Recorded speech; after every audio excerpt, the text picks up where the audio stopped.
From the Gospel according to John.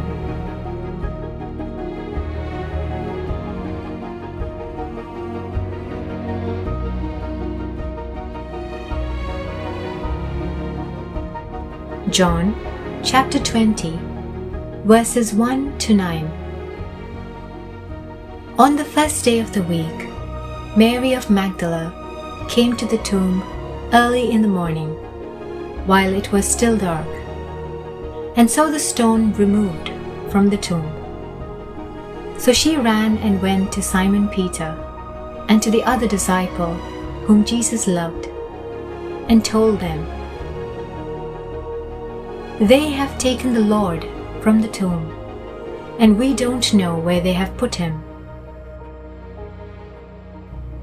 So Peter and the other disciple went out and came to the tomb.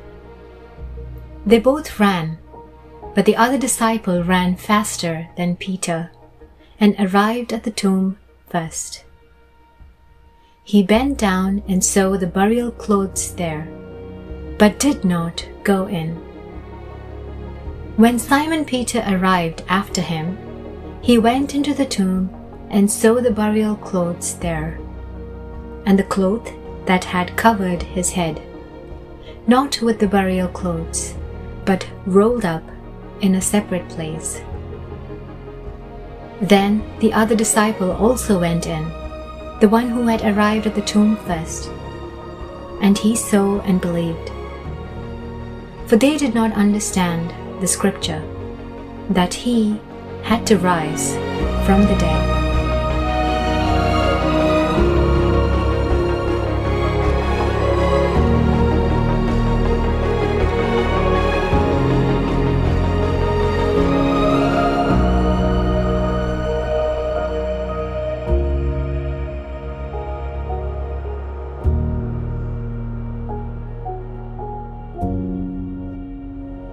Easter is the greatest and the most important feast in the church for three reasons.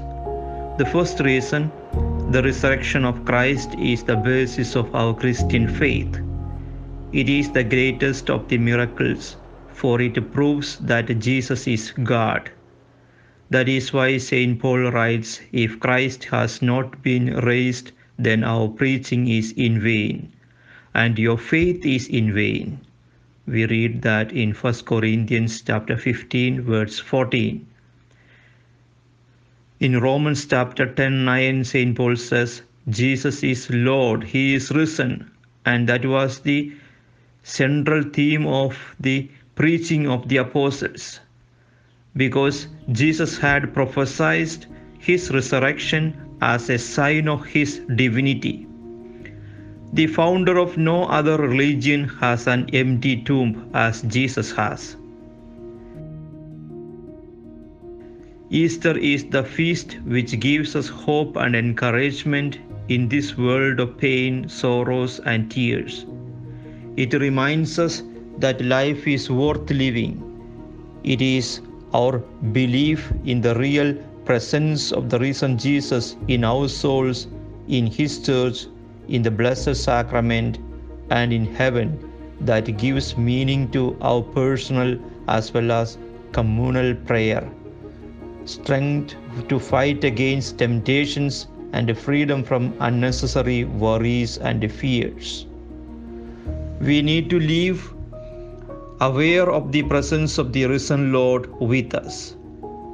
Our awareness of the all-pervading presence of the risen Lord in and around us, and the strong conviction of our own coming resurrection, help us to control our thoughts, desires, words, and behavior.